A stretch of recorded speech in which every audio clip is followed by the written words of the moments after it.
Hello!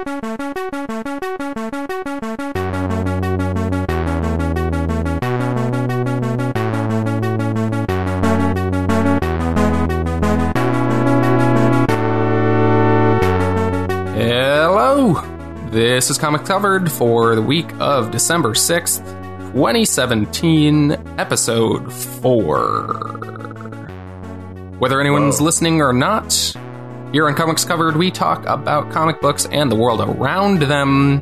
The whole world. I've got the whole... Except they're not around them, though, because then they'd be underground. Right? What? The physical world is round, and if they were around the comic books, then the comic books would have to be underground. Jack, unless you're talking about the ozone is the world. I'm not. I just have to pause for a second. Jack, have you ever seen the curvature of the Earth with your own two eyes? How dare you be fooled by the media and their agenda to create this illusion that the world is in fact round. That's the thing. Okay, this is really bad tangent. That's the thing I'm wondering about it, because what does anyone have to gain if people know that the world is round or flat? I guess, okay, I've heard that this movement is not actually about flat versus round. It's about something more like general or something. I don't know. Jack, in any case, the real truth here is that it's a lie perpetrated by Big Globe, the globe industry. Okay. Yeah, I'll take it. They have too much to gain by us believing this lie. Too much. Getting back to the show, we talk about the comics industry, comics, movies, TV, games. We actually have a point of games talk this week. We keep saying that every week, but we don't end up then talking about games. There has been a whole lot of comics-related games news lately. We also will talk spoilers, and we swear, damn it. Okay? What? Oh, we swear. I thought you were going to say, we swear, damn it, that we'll warn you about it. But you were making a joke, weren't you? Oh, I see how that could come across that way. We'll warn you about the spoilers, though. I'm Doug. I'm the closest thing to a comics veteran we've got. For example, I know who Dex Star is. I'm Jack. I'm fairly new to comics, and I have a slight idea, I think, this week, Doug. Oh, you do? I think I do. I remember I didn't actually play. I really want to. This is our game talk. I remember this is from watching videos of Injustice 2, and I remember this name coming up around... it was the red. Is it atrocity? Atrocitus. Mm-hmm. Okay, Atrocitus. He's like the Red Lantern. Mm-hmm. He's a Red Lantern. Okay, and he's like Dexter is like a pet, and it's like a dog or some shit that like goes around him. It is a cat, actually. It's a cat. It's a blue cat. Okay. Wait, a blue cat? Why is it Red Lantern then? Is it blue and red at the same time, or does it have like red stuff around it? It just has blue fur. Hal Jordan is not green. Well, he has basically a green bodysuit. Yeah, and the cat has a red bodysuit, but it is a blue cat. Oh. Okay, in any case, I need to figure out the origin of the cat. Let's see here. So how does a cat get to Atrocitus? I think the cat was one day sipping on some milk, which is actually bad for cats, I found out. And because it's bad for cats, the reason it's bad for cats is because when you give your cat milk, it becomes rage, right? That's the Red Lantern thing. It becomes enraged. The cat becomes enraged because you gave it bad milk. Yeah, and it's like, dude, no, and it's like, and yeah, that's about it. I think that's about it. Then he met up with Atrocitus, and Atrocitus had some sour milk, but yeah. Okay. So you know more about the Red Lanterns than I was expecting. I was thinking I was gonna have to explain who the Red Lanterns were. I know there's like a bunch of different colors, and there's the ones I know are green. I know red only because of Injustice 2. Are you about to list off the colors that you're aware of in the spectrum of colors? Are they all the spectrum of colors that all blend? Really? Every single one? I mean, like all the, the name, like the Roy G. Biv. Is there an indigo one? Yeah, which annoys me because indigo as an inclusion on that list always annoys me. I know it's a science thing, I know, but as an artist, the inclusion of a tertiary color in a list of primary and secondary colors when no other tertiary colors are included annoys me. Even as a scientist looking at the wavelengths here, it's still kind of annoying. It's still kind of annoying, just a little bit. I understand that it should be violet, not purple. So that simplification is not okay because ultraviolet. But yeah, no, the indigo thing. This is really thrilling conversation. Yeah. Tell me about the Red Lanterns, please. Red Lanterns. They are anger, rage, and they're led by Atrocitus, as you knew. They're led by Atrocitus? Yeah, Atrocitus. they are red, and they are led by Atrocitus. Okay. And Dexstar is not, I don't think, normally quite so much a sidekick to Atrocitus. He's just another Red Lantern. But is it a he? I'm not sure about Dexstar's gender. But anyway, we don't need to talk about Dexstar for super long, but the long and short of it is Dexstar is a cat who was like, its owner died, and then it was on the street, and then some like horrible people were abusing it, and tried to kill it, and as it they threw him off a bridge, or her? Jeez. Him or her, I'm not sure. It says he. It's unsure. And its name was Dexter. Because apparently when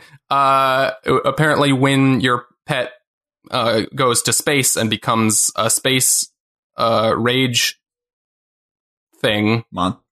I was going to say cop, but they're not cops. Green Lanterns are cops. They're far from cops. They take their name and they make it Spacey, I guess. Spacey. Dexter to Dexstar. Does that happen? Does anybody else do that? Like in comics? I don't know.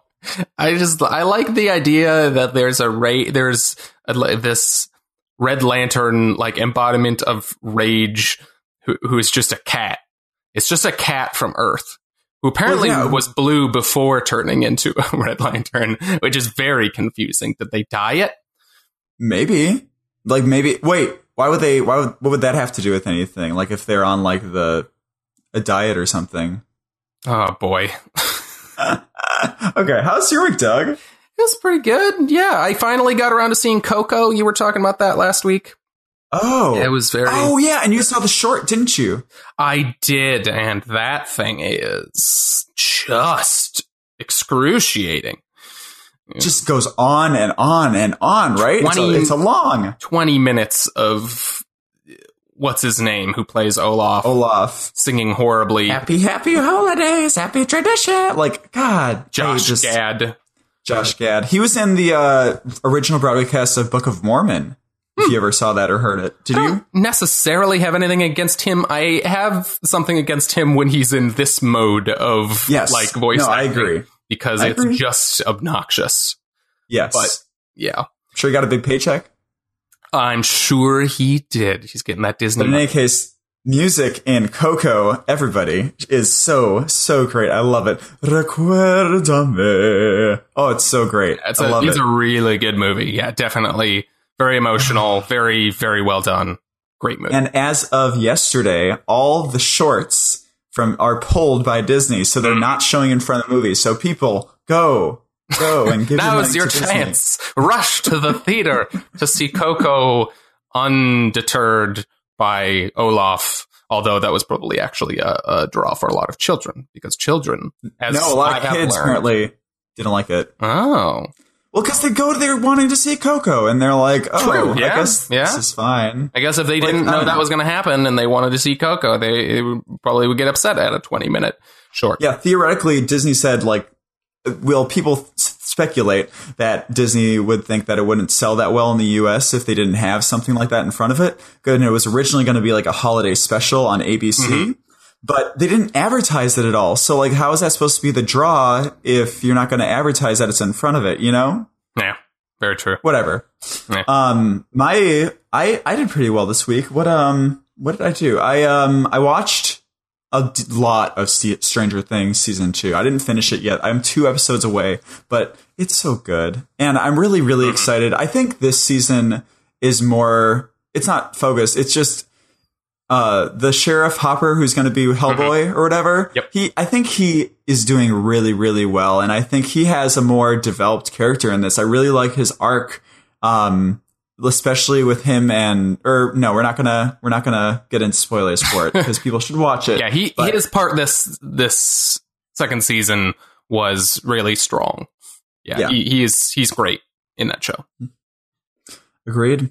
Okay, so what's our little stack here? Yeah, so this week we had 4 shared books, and then I also want to talk spoilers a little bit about a 5th book that you did not read, just very briefly.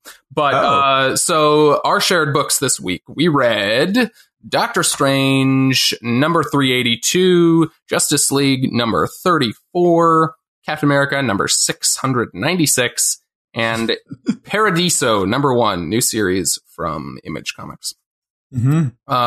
And then I'm also going to talk very brief spoilers about Superman. Oh, okay. Who's writing it?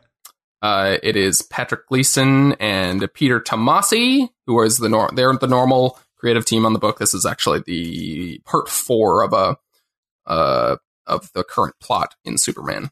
Okay, cool. The what can you tell me again why actually we can talk about this Captain America, but 696. Mm-hmm. The number? What about it? It's so damn high. Mm-hmm. Yeah, because again, I think we talked about this on a previous show or maybe it was just off air, but with this new, for anyone not reading, Marvel started a new publishing initiative called Legacy. In which a lot of their books, they're going back to, quote, legacy numbering, which basically means, as they show you in the backs of, at least I think the first issue of these new relaunches, they did like this little math problem where they added up all the different runs of Captain America because they've restarted multiple times, and they add up to 696. I mean, the relaunches of books are, in kind of the grand scheme of things, weren't really much of a thing until like the last 10 years. They just kind of let them go forever. Like Captain America was in the high hundreds before they started restarting it a bunch of times, you know? Interesting. So this is actually a little bit more true to kind of where they're actually at in terms of publishing that character, which I like. I know it's they always get rid of it because it's an intimidating thing for new readers going to the store and you see like Doctor Strange number 382. I can't read that. I haven't read the other 381, which is silly. And that's not how comics work. But I thought it was. I mean, it is and it isn't, but it's part of the experience to just kind of go, fuck it. I'm just going to jump in. And you just find good points to jump in, and you get the gist as you go, you know?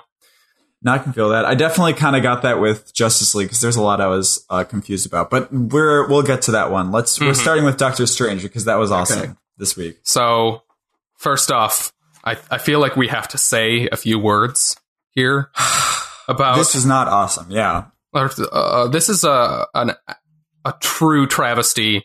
What has happened to the end of last issue? We were introduced to again, spoiler warning. We're going to talk spoilers about these books. Oh yeah, spoiler or I forgot which one it was. I did not sample your. Maybe I'll go back and find your. I probably won't. We'll workshop it. Okay, in any case, last issue we were introduced to the speaking basset hound. Yeah, named who we find out here are. Is named Bats. Bats, yes. Bats the dog. He's so adorable. And this whole issue, he's just putting out hilarious things. Like when he comes to the door and he's like, oh, I thought you were, if you wouldn't mind. And these people are just freaked out. He's like, oh, well, I'll be in your office. Scene, I swear to God, that scene, I had to actually stop after getting through, like, the next part where he walks into his office and the dog is just like, Doc, you gotta stop lying to people. I had to put down the book because I could not stop laughing. This whole scene is so absurd where the dog comes in and is talking. These people are just trying to get their cat like healthy again. And he's like, actually, I'm not actually a licensed vet. But, people and animals are not so different. And also, I do magic, and I put a translation spell on that dog. I should mention I can perform magic spells. I hope that answers your question. And then just cut to the next scene, and he's like, they took their cat and ran home. Oh my God. You get the timing, the comedic timing, and to develop that in like a medium like this is just amazing. Yeah, Donny Cates has a really, really good sense of comedic timing and weaves it into his books in really good ways. I've noticed so far. It's very funny, that scene. But bats. Unfortunately, later in the issue, due to a heart issue, is basically startled by something Loki does, and he puts a spell on him to like get him he just puts like a barrier around him, like a magical barrier, and he can't get out. But then the dog is just like hyperventilating because it's a dog and freaking out, and it apparently has a quote weak heart, and he dies. I hope people they always bring people back to life in comics. He's gonna come back, right? I would be very, very, very happy if Bats came back. Okay, but it's just. Are we gonna? Can we say a few words? Yes, let's take a moment of silence here for Bats first, and then a few words. Okay.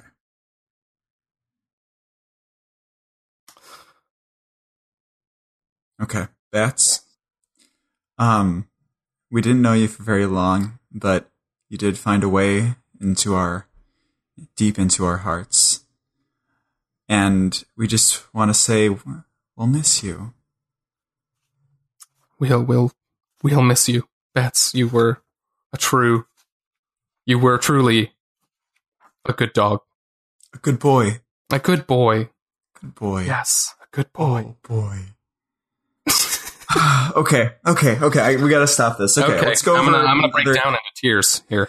Let's just not talk about Bats at all for the rest of the time, but we'll go over the main things with this. So I have to pause for just one moment. As of this recording, we're recording on Saturday morning, the day before this will go up, hopefully, December 9th. And I have acquired tickets to Comic-Con. You have acquired? One of my purchasing group just got in. Is buying them. Oh, nice! I'm so nice. Excited. I'm so excited. So maybe we'll do some on-site interviews in the future episode. Yeah, maybe. That'd be great. Oh, I'm so excited! It's. I've been trying for years to get this to happen. Finally gonna go. Okay. Wow. Anyway, we can move on. But I thought you had to pause. I just had to say something. I'm very excited. Okay, no more. Okay, so no more talk about Bats, but we're going to talk about the issue. Yeah. So in general, we also have to talk about the confusing thing at the end, but we'll get to that. So Sing Soon. Mm-hmm. That's something we know from before. Is this new? I'm not sure. It sounds like a Doctor Strange spell, but I don't know if that's something that's been canon before or not. It's a spell that they set up in this issue that basically the idea is if you use the spell, it basically gives you power over whether or not other people are allowed to use magic, it sounds like. Yeah. It's like an off or on switch for the use of magic in the world. And Loki is trying to find that spell. And yeah, you were curious about that, I take it? I mean, I guess so. I just wasn't sure if that was like set up from before. This is just like it's the first I've heard of it. Yeah, I guess a little bit of a MacGuffin, a magical spell MacGuffin. Okay. Yeah. And it looks like he has it basically just locked behind a door that Loki's trying to I assume I assume that's what's behind that door that is locked that Loki wants to get into. For anyone not reading this series, if you know anything about Doctor Strange, he's normally the Sorcerer Supreme. Loki here has taken over the role of Sorcerer Supreme, which basically means he's the ultimate authority on magic in the Marvel universe. And Doctor Strange here is concerned that Loki is trying to get access to this Sing Soon. Yeah, this whatever. Mm-hmm. Is also, so we make a reference, Loki makes a reference that the rifles are from Scourge, the Mighty Executioner. Is that a character or is that a rando? Did you see Thor Ragnarok? Yes. He's in that. He's Carl Urban's character in that. Who he has. Oh! Yeah, who's like. And he does this exact same dual wielding thing at the end. Mm-hmm. He's an existing character from the comics from before, but who has had guns like that. But very timely that they referenced him here because he shows up in that movie. Makes a lot of sense, though. I wonder, I really do think if we see more similarities between some of these like cinematic things that are represented in the cinematic universe, I feel like we're going to see some, tie-ins that new readers might be able to recognize and stuff. Oh, they've been doing that since they started the MCU. Like, they've changed lots and lots of stuff in the comics to match the movies. Jeez. Oh, tangent. I'm so sorry. Also read that they have like actual comic series that literally just accompany and build upon the story in the cinematic universe, and I think that's what this Infinity Countdown thing is. I don't think so. They are doing an Infinity lead up to the movie comic. Okay, yeah, but I don't think that. Are you talking about the one that we talked about in the solicitations from an episode or two ago? Yeah, I think so. I think they are doing an Infinity related event just in the comics. Okay, I'm pretty sure that's what part of that. But okay. In any case, off tangent. Loki is trying to get in, can't get in. Zelma and him are like, they're like, Wait, what? They're like lovey-dovey. Oh, you're talking about Loki and Zelma? Zelma, yeah. And Mr. Strange is jealous. Yep. Yeah. Well, he's insisting that he's not, but I feel like there has to be an element of that in there, at least because she was his assistant. But then we reach the end here, and Doctor Strange is going to get the help of a mysterious character who lives on a mountain in this suburban home. Yeah. And then it turns out that this character is actually the Sentry. Okay. This is my main thing. What is the Sentry, and why does he live on top of a mountain? So the Sentry is a character I don't have a whole lot of experience with, but I have absorbed a lot through kind of osmosis. So the Sentry is kind of like he was a superhero who had basically forced himself to forget he was a superhero because he has two kind of not quite multiple identities, but he has two kind of super powered entities kind of living in him. There's the Sentry and there is the Void, and they are kind of constantly at odds. And so he's kind of insane a little bit in that those two things are the Void is always trying to escape. Huh. So Sentry is good superpower, Void is bad? Yes. And it's always kind of this struggle to know what to do with him. It seems like here they kind of sequestered him on this mountain and separated him. Is he super powerful? Really yes, Mungo? He's kind of the Sentry is a little bit of a Superman analog. If you look at his Comic Vine page, his powers section is literally, it fills my browser. It's just every superpower you can think of. Huh. Jeez. Okay. Wow. And what is he usually a Doctor Strange thing, or is he usually an all around thing, or how did he? What's this general story? Very small story. What now? What's his story? Like, what, is he mostly Doctor Strange? Is he mostly like... No, he's kind of his own... He's just kind of a Marvel Universe thing. He debuted in his own book, wherein basically he had forced everyone... It was like, he was this normal dude, and he had forced... He realizes that he had forced everyone kind of in the Marvel Universe to forget him, including himself, in order to keep the void from manifesting. And, yeah... Okay. So anyway, he's a super high-powered character who apparently Doctor Strange... he seems to be going to kind of the nuclear option here in, like, I need to stop Loki from getting the spell. Let's get this, like, insanely super-powered, like, nuke, basically. It seems excessive. I mean, he's worried, but it seems like the spell is a big deal. I'm not entirely sure this is the correct way to deal with it. Like, I feel like there are other strategies you could take. Like, this is just going to cause just problems. Well, I mean, he's desperate, I guess, and I don't know anything about the characters, so I mean, I guess you know more to be worried about, but yeah. He's a big deal. Like, if the Sentry shows up, it's kind of like an oh shit kind of moment. Oh, okay. Yeah. I should get a list of oh shit characters, so I know like when to go to oh shit. Like Adam Warlock, oh shit, it's Sentry, oh shit, it's Silver Surfer. Yeah, Silver Surfer could be one of them. Yeah, like if it as a last page reveal, if Silver Surfer shows up and is like, shit's coming. Has he actually said that before? That'd be actually really great. Full page Silver Surfer, shit's coming. Yeah, he's just yelling at shit's coming on his surfboard, just kind of. Yours was kind of Batman-y. Shit's coming.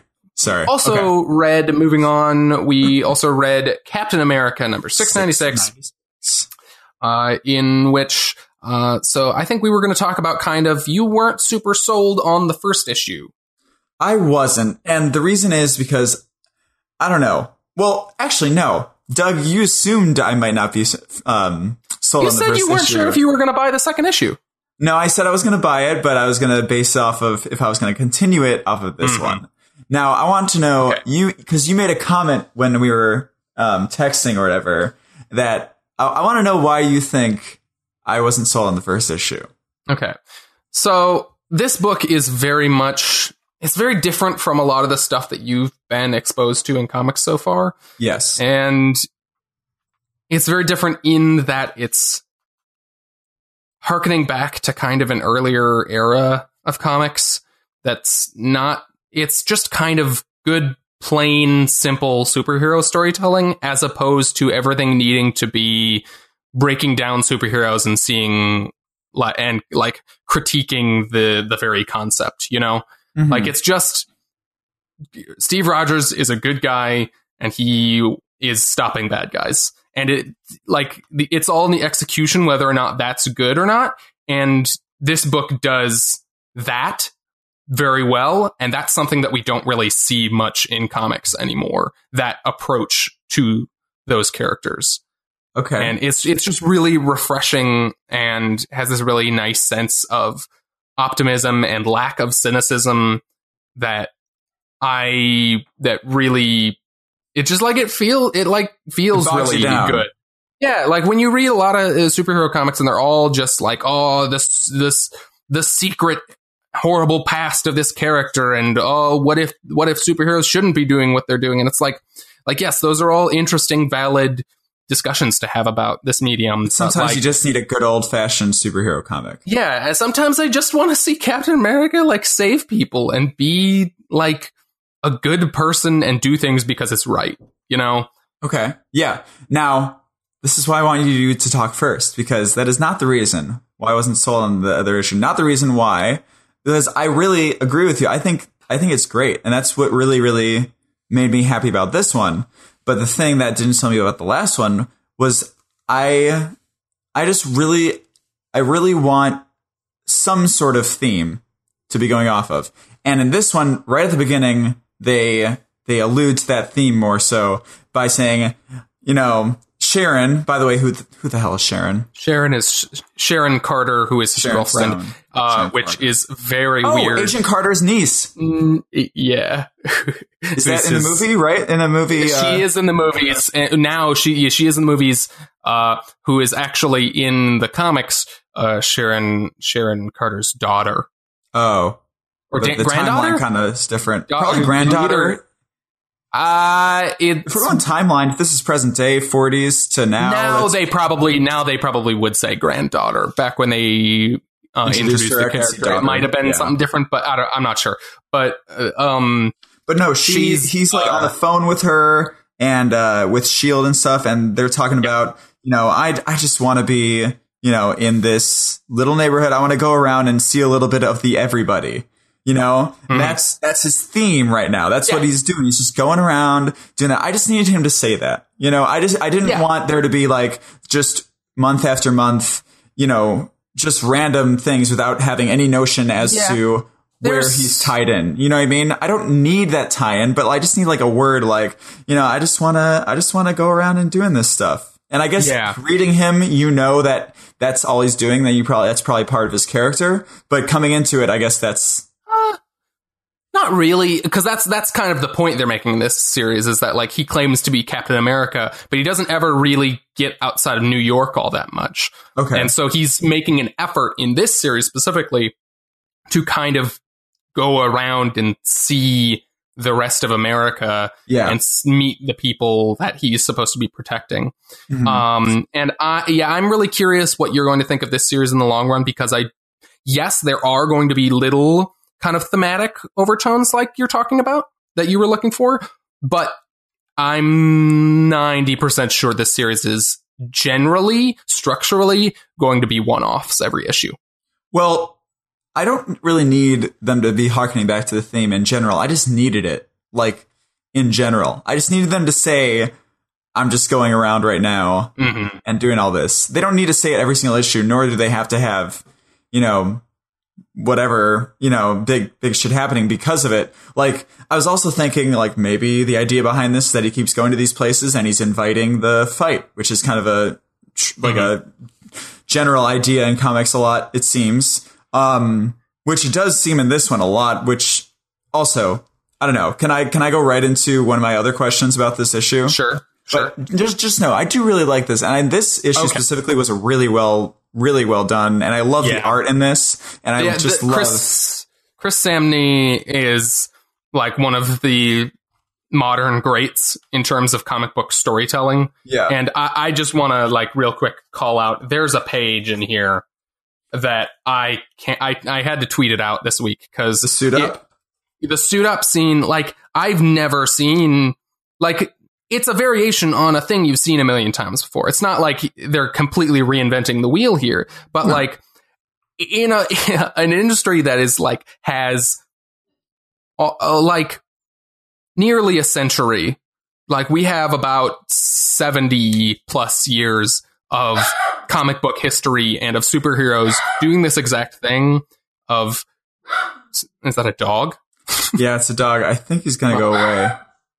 All right. Well, we're just gonna power through this. But superheroes changing into from their civilian clothes into their superhero clothes. Mm-hmm. And there's this page where it's just a silent sequence of man's talking to him, sees his jacket is thrown off, still falling to the ground over this ledge. We go down, and it's a series of panels of Steve Rogers falling in kind of the edges of these panels, and his clothes kind of flying off behind him, and he's more and more in his superhero outfit. And the last panel of him landing is just literally one hand pulling on a glove.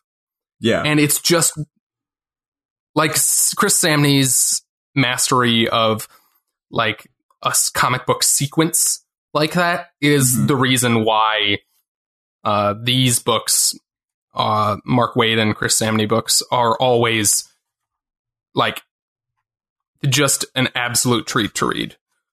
Like I feel that, because it really is. It's just cool. It's traditional. Like, I don't know. I feel like maybe you're educated you're seeing more, so you know more about how special this is or whatever. But I can see that it's just really, it's the pacing again of it is, yes, and how you read it is just perfect for it. And I was also wondering, so when there are textless pictures like this throughout telling the story, is that at all having to do with the writer, or is that basically all the artist telling that story? You're talking about like silent sequences like that? The story of him coming off the edge and getting into his suit up. Is that, like, I know I'm calling it a story, but you know what I mean? Like, that sequence. It depends. Like, okay. All comic books kind of have a different kind of way in which the writer and artist works. Chris Samney and Mark Waid, I'm fairly sure I've heard this before, that they write, quote, Marvel style, which is an old style of comic book writing wherein basically the writer gives the artist a breakdown of kind of the plot.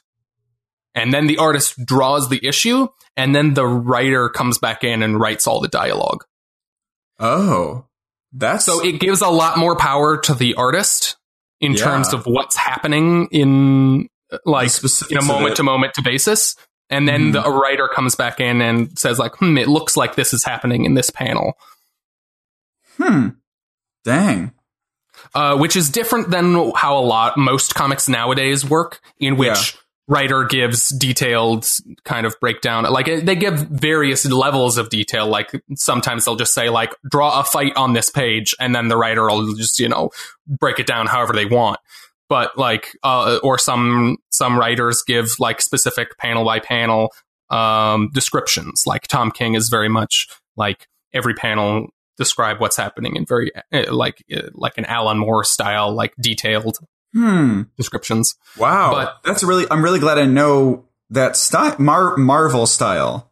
Yep, but it's not having to do with. Is it having to do with the publisher, or is it like before the publisher? Yeah, because that's how they would get their comics out quickly back in the day. Oh, okay.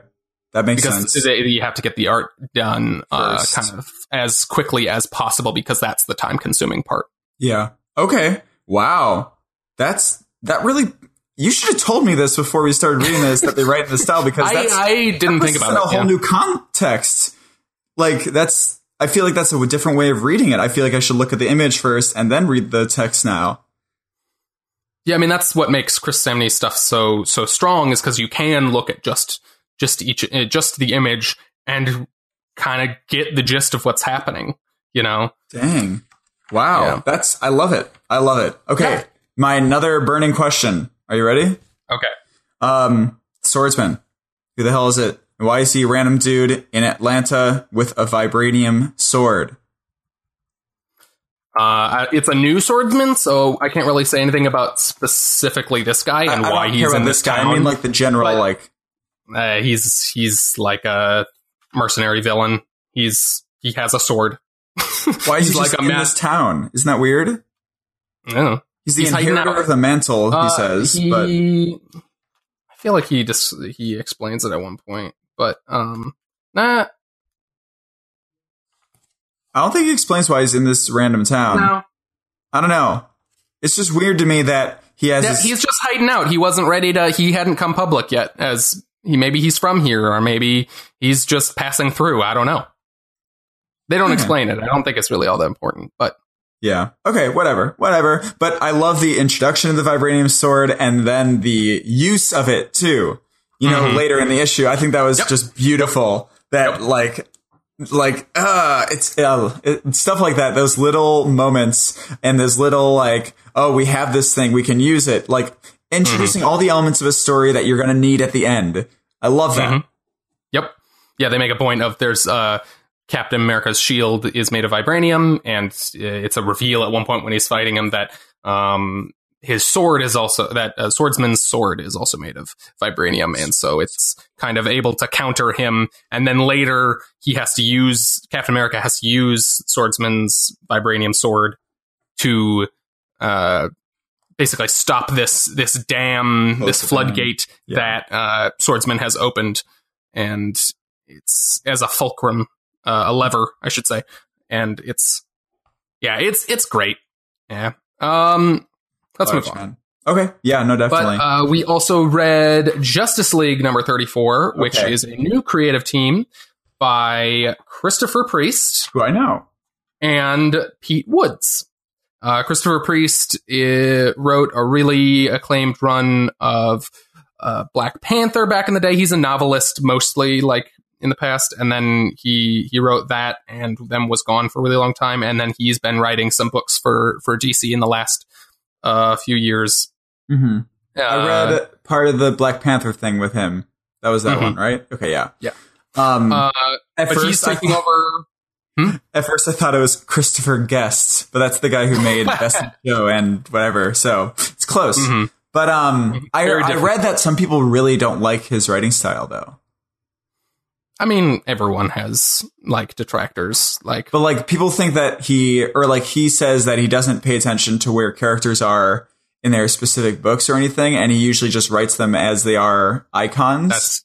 That's just like a lot of writers are like that in comics. Like, some writers go out of their... I appreciate both styles. Like, I appreciate the sense of continuity, but also sometimes I'm not reading those other books, and so it's confusing to me seeing that, like, some character has some weird new element that I don't understand. Mm-hmm. Like, in general, DC in the last few years has been slowly starting to, like, emphasize this exact kind of approach where you don't have to really read the other stuff, and it's all kind of just that like normal status quo that you have come to know about these characters.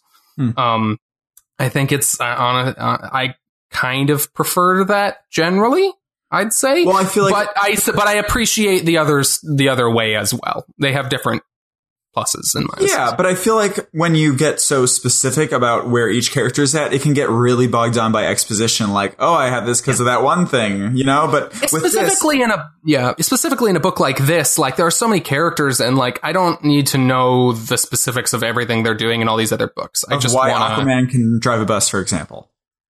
Yeah, no, that doesn't matter. Like, which was great.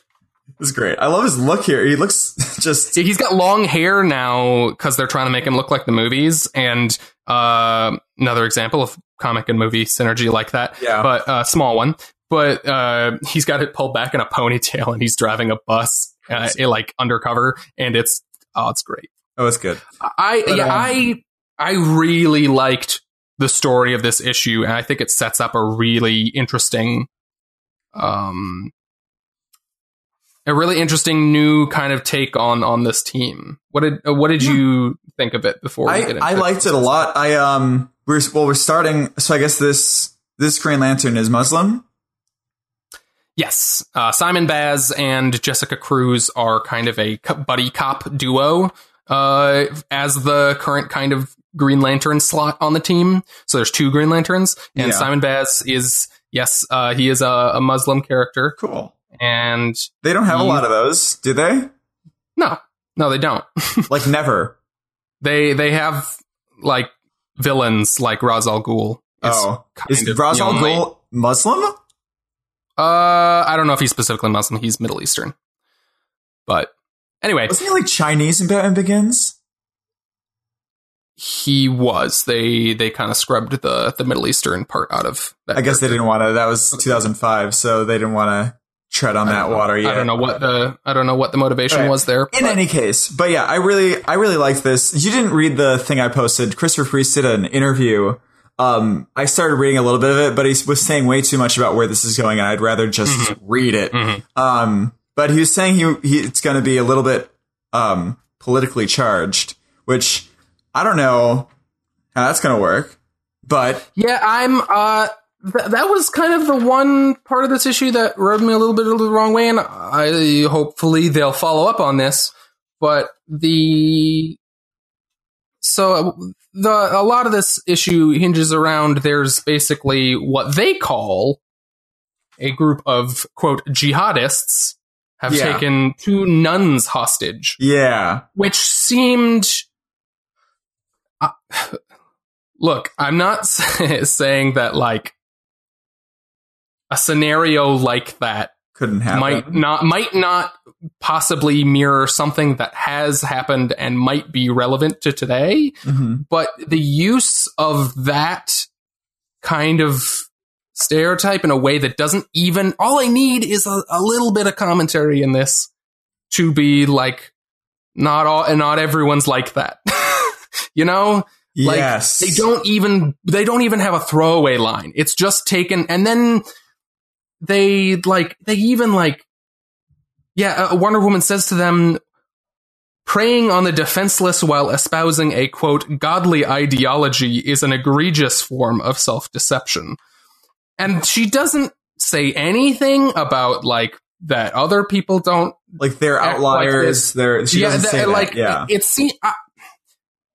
It just seems a little bit irresponsible to use them in this way. Again, first issue, they'll probably follow up on this, hopefully, and maybe we will get some of that kind of commentary. Well, especially with their teammate, right? They have to have some sort of commentary on that with the juxtaposition of him being there as well as this thing happening in the beginning. I don't know. But yeah, no, I totally understand. It seemed very, very simple. It seemed like Golden Age Captain America sort of thing, right? Yeah, except that's a little bit problematic when you start pulling in political counters to us that are from the current socio-political climate. Like, when you start applying like a really basic kind of moral standard to that, black and white kind of morals like that, it starts to become a little bit like, I raise my eyebrow at that. Like, yeah, I just need that little bit of complexity in there at the very least. Mm-hmm. Like, I need you to show that you're aware of what you're doing and that there is more to it than just Muslim people are bad. Yes. Because that's not a good message to be putting out there. Yeah. Only a Sith deals in absolutes. In any case, basically what's going on here, though, right, is a bunch of shit happens at the same time. One of the shit being an alien tourist tourism group. They think it's an invasion, but it turns out to be basically a cruise ship. And Batman's not giving any attention to Victor. Shame on you, Batman. And he's tired. And the depiction of Batman here is really interesting in that we don't really ever see, like, Batman as the one kind of really human member of this group. Yeah. Like, he's run down. He's overworked and tired and comes home and falls asleep on the stairs of his mansion because he just, like, doesn't have the energy to keep going, but then he's called in by the Justice League and he has to. Yep. And he pays the price for it. He makes a mistake in this issue that gets someone killed. Mm-hmm. And I assume the long-term arc of this series is going to be dealing with the ramifications of that and kind of the idea of them as a group who just kind of take it on themselves to deal with these kinds of threats without any kind of real government oversight. Mm-hmm. But okay, can we talk about him getting someone killed though? Because it's really not his fault at all.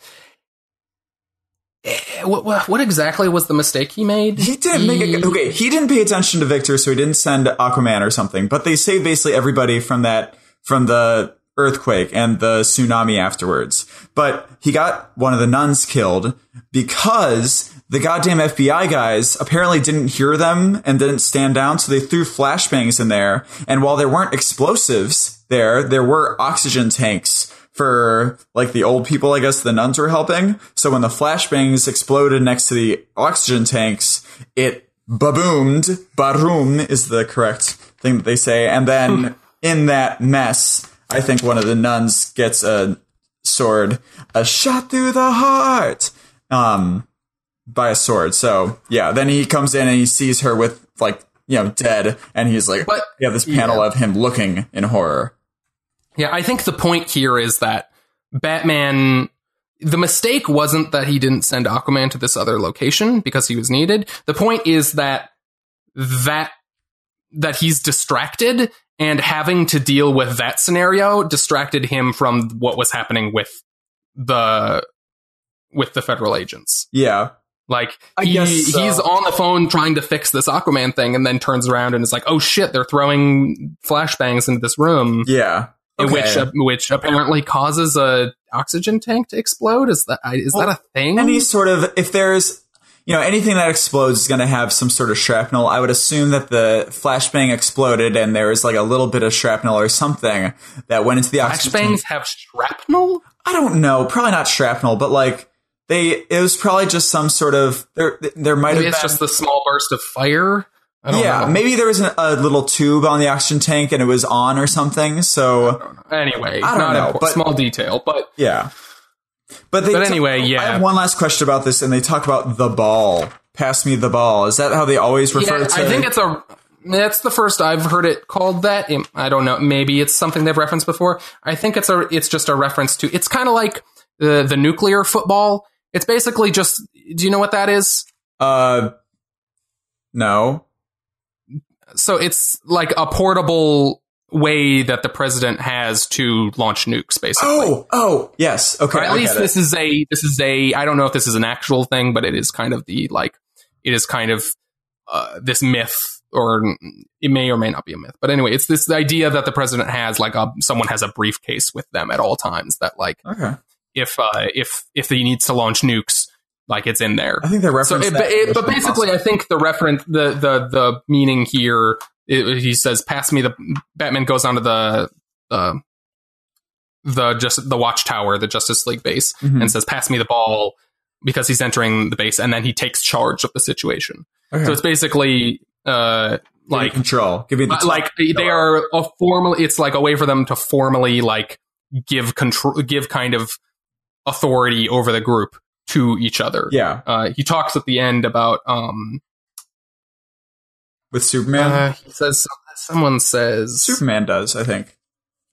Couldn't given us the ball. It's okay to pass the ball. Yeah. So it's this idea that kind of Batman is maybe assuming more authority over the group than maybe he should. Like, because he's like that he maybe can't be that all the time. Mm-hmm. That he's overworking himself. Yeah. Yeah. Really interesting first issue. I'm really excited. Yeah, I'm excited to see where this goes. I'm a little bit worried that it's going to get a little bit too political commentary on the Justice League. Yeah. Because that can get a little tiring. But like, if they make some interesting commentary about them and it still manages to be a fun superhero book, I'm excited. Okay. Cool. And then we have our Image book, which is a new Paradiso. thing, and it features a lot of cross-hatching. Right, Doug? This is a concept that Jack was introduced to when we were talking about art the other week. Cross-hatching. Mm-hmm. Anyway, this is a new sci-fi book from Image, written by Ram V. The letter V. Let's say Ram 5. Ram 5. Very appropriate for the sci-fi book. Ram 5. Mm-hmm. With art by Devmalia Pramanik. Mm-hmm. But yeah, this was an interesting world that they've set up here. Really interesting. It's it gets a little bit of a Elysium sort of feel. You know, the people at the front of the train, that's Snowpiercer, sorry. In the nice city, and then on the outskirts, not letting people in. But it's very cool how they introduce it, and this whole thing with the Tinkerman and everything like that, like those other people that know how machines work, I guess. And I don't know, there's a lot of elements that they introduce here. I had to read it twice through just to get a little more bearing on what's going on. And I mean, go ahead. A lot is implied here. Like, the world building here is very much like they're just throwing you into it, and you have to pick a lot up from context, which is good. I like implied. Yeah. If it's done well, like if you can get the gist of what's happening as it goes on, like that can be some of the most kind of immersive storytelling you can do. But one thing that I really love about this, and I don't know if you noticed it, there's some panel structure that's really, really cool. Especially, it's like around the third or so page of this issue. He's climbing down this building on a ladder. like so that he can have the huge expansive look at Paradiso, and the panels take up the building silhouette that he's climbing down. So it looks like he's like kind of like climbing down the panels. And I just loved that. That was so cool. Like, it's a very interesting way of saying, like, this is what's going on. This is what are my thoughts as I'm doing this. I don't know. Is that not as cool as I'm thinking it is? No, it's definitely cool looking. Like, it's some nice, like, kind of the panels here on that page specifically feel like they're kind of part of the environment almost, which is cool. Yeah, there's some cool inventive kind of panel layouts in this that were interesting. But the basic thing, it looks like the dude is Tinkerman. Tinkerman's like an engineer kind of, but not really. And someone who knows about technology and how technology works. But it seems like he's the apprentice of a Tinkerman, but it seems like he doesn't actually know how technology works. Yeah. He has this like secret device that apparently, I don't know, makes technology work. It seems like. Yeah, it like powers it or something. I don't know. He's like, he's basically Sylar from Heroes. He knows how things work, right? I don't know that that's him quite so much, but his device can make things work. Yes. But in any case, everyone's making a big deal about getting into Paradiso, which is the city. But when we have the huge expanse of it, it looks like it's trashed, doesn't it? Yeah, but I think the world outside of it is worse. It sounds like it seems like it's just this wasteland, and then there's like actually some sort of semblance of like homes and I don't know. Like, it's a city, and it's kind of like a lot of the buildings are kind of falling over and crumbling. Yeah, but like, some are floating. There's probably more in there than in the like vast expanse of wasteland outside. It seems like. Okay, yeah, no, I can see that, and I do like. I hope they go into this more when our protagonist Jack says "Hello, Paradiso." We get this blue narration, which usually the narration has been yellow, that says "Hello, Jack." So I wonder. Yeah, and it's kind of like digital looking, like it's from a computer or something. Yeah. Like it's got some little circuit board lines coming out of it. Yeah, so someone's watching him. Yeah, no, definitely. Yeah, and then we have these two antagonist sort of things, Mr. Honeybad and what is his other name? Mr. Dandy. Mr. Dandy. And I really think they look like goddamn cool, badass characters. Yeah, they're cool. Wrecking shit. They're two like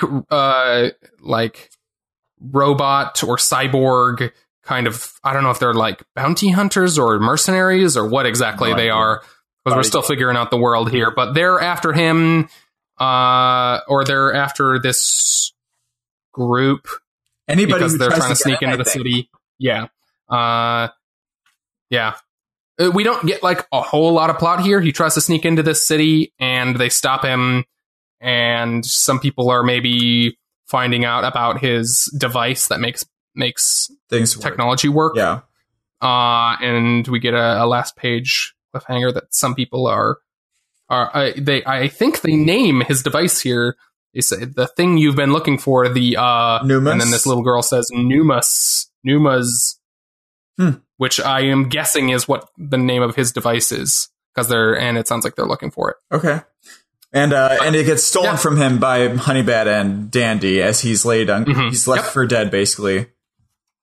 Yeah, the art in this is really cool. Like it's got a really nice kind of gritty style to it. It's very anime-like, Doug. Actually, a little bit. It's got a little bit of that in there. I wouldn't say influences. I've seen. Yeah, there are some books out there that definitely are very anime. This one's got some anime in it, but it's like anime plus cross-hatching. You are consumed by the idea of cross-hatching. Hey, who knows? Anyway, yeah, I think this was a really cool debut. I'm really interested to see more in this world. Yeah. Finally, I just want to say a little something about Superman, which you didn't read, but I read this week. Okay, I'm going to spoil a little thing in it. This is Patrick Gleason and Peter Tomasi. They're the normal creative team on it. Isn't Patrick Gleason an actor or something? Brendan Gleason. Brendan Gleason or Donald Gleason, his son. Go ahead. Sorry. But anyway, really all I want to talk about here is, so this story has been taking place on Apokolips, which is Darkseid. Where Darkseid is from, who's a big DC bad guy. He is currently, for all intents and purposes in this story, he's dead. Oh, okay. He's not in this book, and everyone on Apokolips thinks he's dead. Okay. If you're reading any other books right now, you that where he comes up, you might know he's not dead. He's a baby. But, he's like a child now. He's like a teenager. Oh yeah. Okay, but Superman Apokolips. But Superman has been kind of summoned to Apokolips because there's a prophecy saying that a Superman is going to rule Apokolips, and they're looking for who their leader is. And so there's this kind of group, cult, whatever you want to call them, who believes that Superman is destined to be the leader. They at first think it's Lex Luthor, because Lex Luthor, in a weird thing that's been happening lately, Superman was very briefly dead a while back, and Lex Luthor put on a robo suit with a Superman icon on it, and was saying, "I'm Superman now." And then Superman came back, and he kept doing it. So Lex Luthor has been kind of claiming he's Superman for a little while now. Weird. And they're both here now, and they get in arguments about it where Superman's like, you can't do that.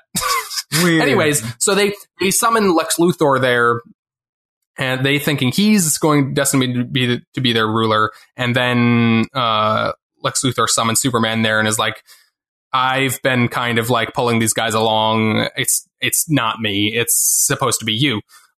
So basically, long and short of this is, we don't need to get into a lot of details about this story. But at the end, they ask him, they're like, well, we need order, we need structure. Will you lead Apokolips? And he says no. And they beg him a little bit more, and he says, you know what? No, you're people, just like people on Earth. Because anyway, he says, you know what? Fine, I guess I'll do it. Superman in that tone is too. He's just okay, sure. No, he says, what does he say? Not quite like what I said, but he's reluctant about it. Reluctant. That's what he accepts. Okay. Weird. He says you're right. Blah blah blah blah blah. I accept. So, but he goes back to Earth, and they give him a communicator saying if we ever need you, we'll call you. You are our leader. Okay. But Superman is now canonically the ruler of Apokolips. But he's living on Earth still. Yes. Which, honestly, is kind of good, because if he had stayed on that planet to rule it, that is a thing that they would have undone almost immediately. Something would have happened, and he would have gone back to Earth, and they'd be like, well, that was a weird thing that happened. But because he went back to Earth, now that kind of solidifies that as a thing that's just kind of be there now. Okay. He's just going to kind of canonically, for at least a little bit, I assume, be the ruler of Apokolips. That's really interesting. Which is very interesting. I always like when Superman interacts with the New Gods a little bit. Yeah. So I'm kind of on board with that. I hope they do stuff with it instead of just forgetting it. It seems like the kind of thing that might not come up very often, which shouldn't be a thing all the time, but it is interesting. I want to see them do some stuff with it. Okay. Cool. Yeah. So what do we have? What do we have next week? We have Mr. Miracle. I know. Is there anything else? Mr. Miracle. We're both going to read Ragman, I assume. As well. Ragman, which isn't as big of a deal as Mr. Miracle, but we're definitely going to read that and talk about it. And real quick, just the rest of my books for this week that we didn't talk about. I also what were they? Batman, Paper Girls, and the DC Holiday Special. Which maybe we'll talk about that around Christmas if it's good. Yeah, but Paper Girls, that's Vaughn, right? That's Brian K. Vaughan series. Yeah, yep. Cool. Okay. Yeah, cool. So just Mr. Miracle and Ragman next week. Yeah, that's in terms of shared stuff. I think that's about it. Okay. Well, what do we have for news? I couldn't find all that much, but it sounds like Disney Fox is getting close. Yeah, so every week we get a new bit of news on this, and sometimes it's a rumor, and sometimes it's something that sounds a bit more concrete. This is definitely concrete. Yeah. It's sounding like this deal is like close to being finalized. Mm-hmm. If anyone doesn't know, Disney has been Disney and other companies have kind of been in talks with Fox, 20th Century Fox, to maybe acquire their movie kind rights. of their film wing of their enterprise. So Disney was the first, and it sounds like is probably going to be the one who ends up acquiring them. Terrifying for a lot of monopoly related reasons. Yeah. On like some cool stuff could come of it in terms of like the Marvel movies and stuff specifically. Yeah. Oh yeah. Do you think they'll ever make Reed Richards a dick? Reed Richards is not a dick. Okay? I thought you said he was a dick. He can be careless and absent-minded and self-obsessed sometimes, but Reed Richards is a good person. He has he's a human. I like when he has that kind of complexity to him, that he's like, he is a little bit careless and self-absorbed, but also, like, he's the leader of the Fantastic Four. He's a good, he's a hero. He's a good guy. Okay. But yeah. Anyway, yeah, I would love if they, like, if this has to happen, all I want is please just give me Fantastic Four in the Marvel movies. But we haven't even said the news. The news is that it sounds like some lawyers are being called in, or bankers, I should say, to talk kind of the finer details of this and finalize it. So it sounds like it's happening. Like, it's not officially been announced or anything yet, but they're figuring out the fine print right now. Like, it sounds like the broad strokes are kind of settled. Yeah. Cool. So this is probably a thing that's going to happen. We'll update if they give an official announcement, but craziness. Crazy.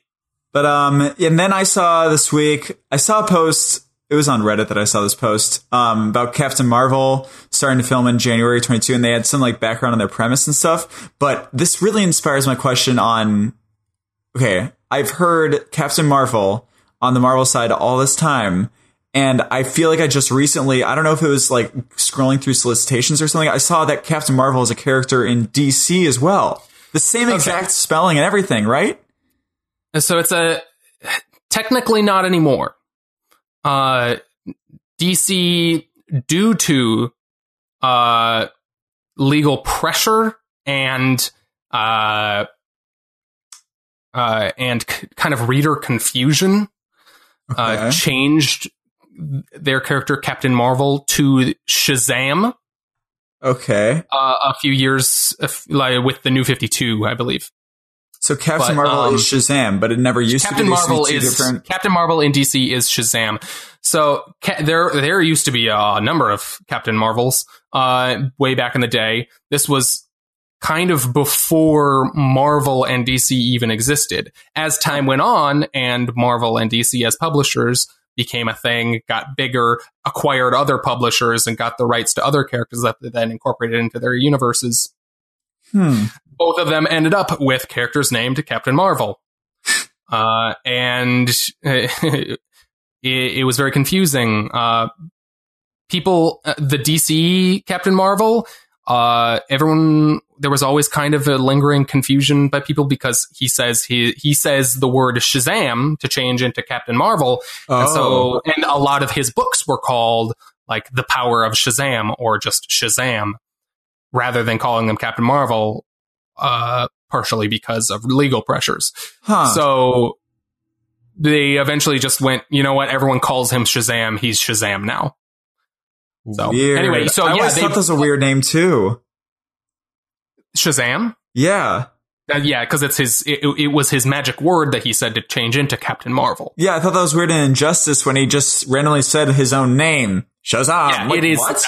That's why it's confusing. And Black Adam says that too. It's like, are you calling your hero counterpart? Yeah, it made much more sense when it was just a magic word that was shared between that group of characters. Yeah. But anyway, it makes less sense when he's saying his own name. But there is some Captain Marvel news. Yeah. They started filming, or I guess you said that. But January 22 is when they start filming. Or they will start filming next month.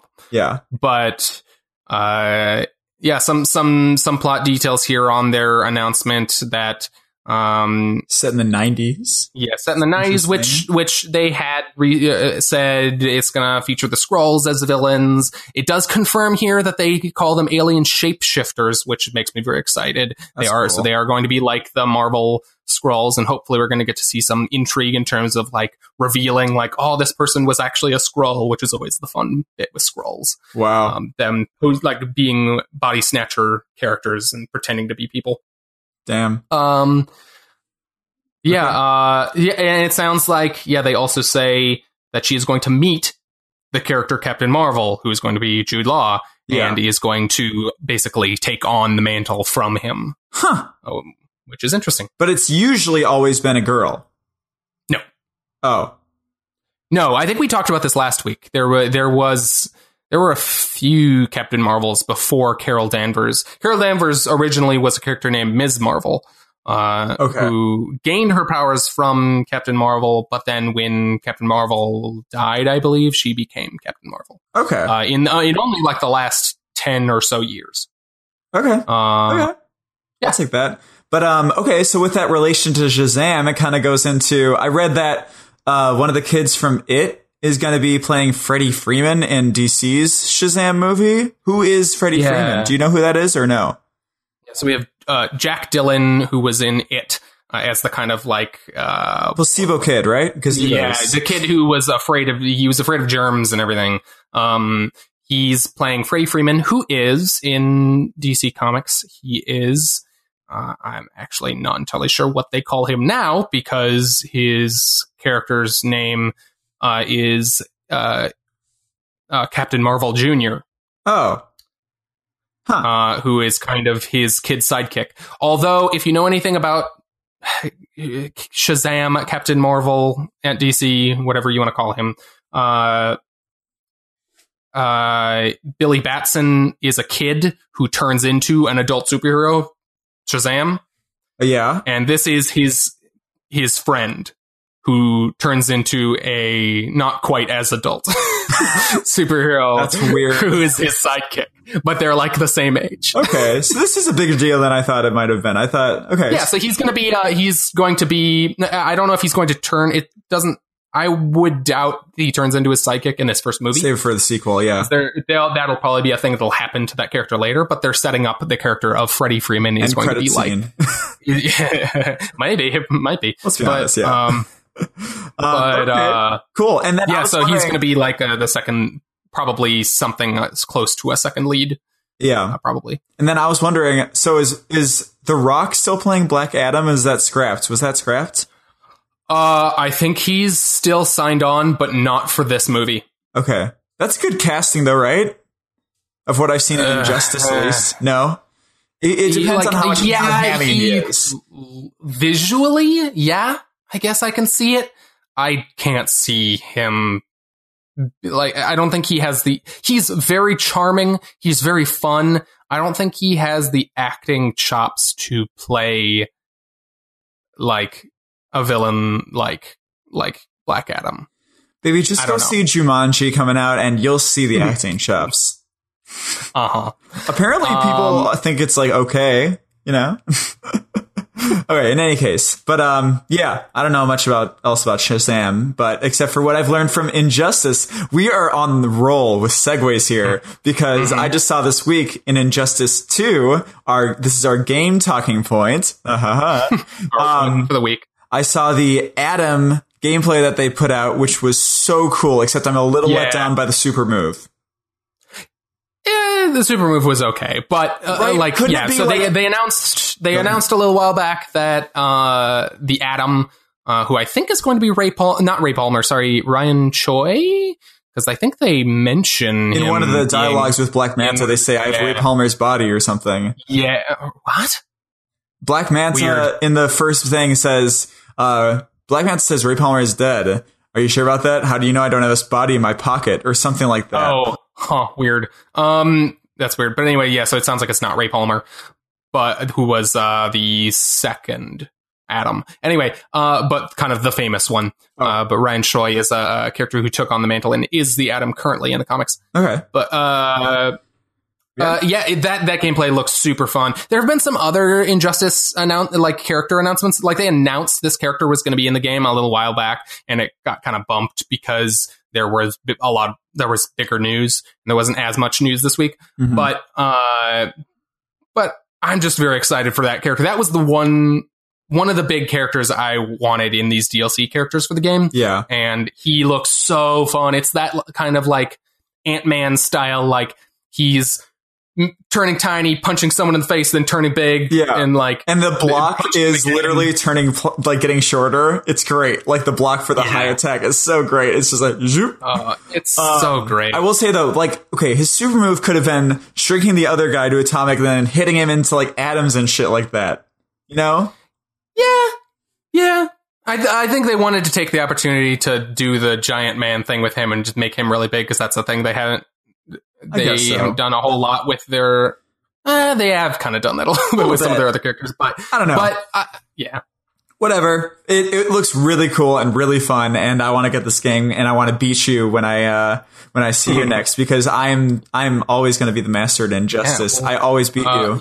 You haven't even played the second one. I played the first one with you, and they're the same general. I can see this. They're the same general idea. It's great. It's like, yeah.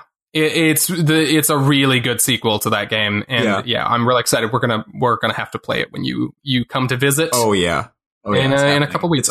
It's on.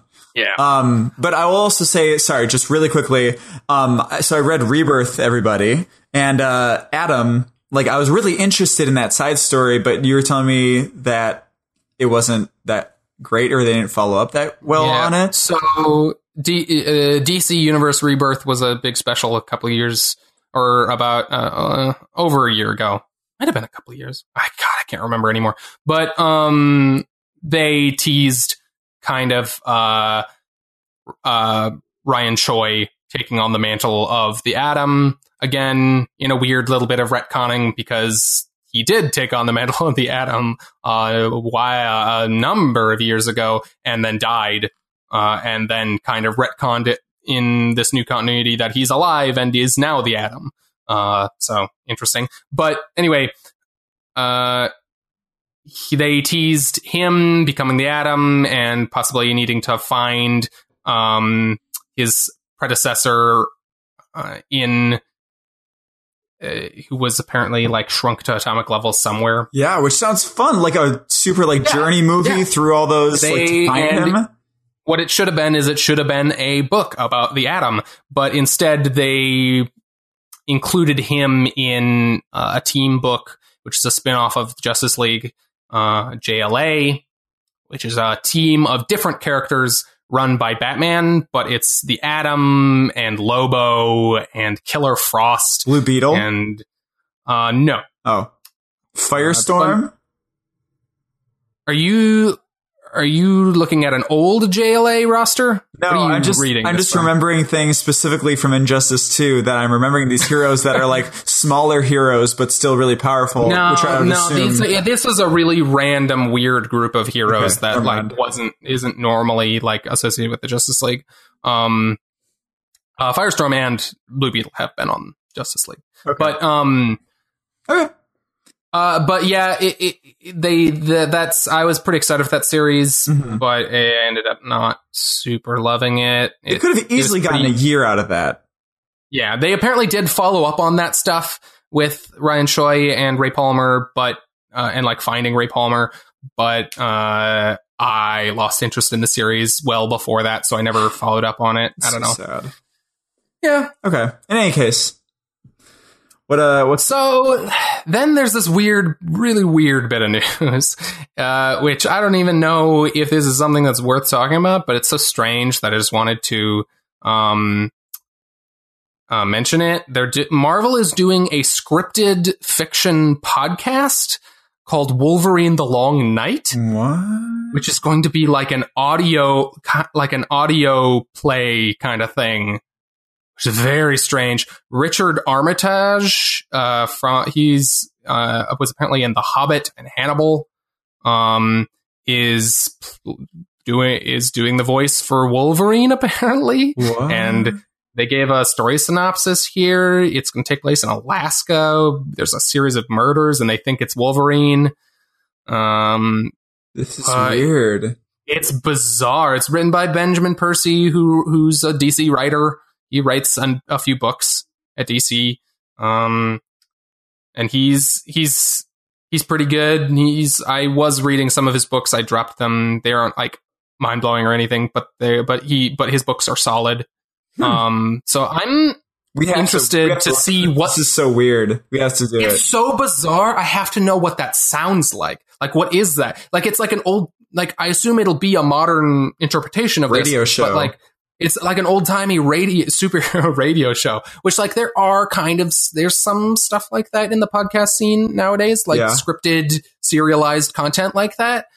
But like, not from Marvel, you know? Yeah, it's like doing a series about Wolverine.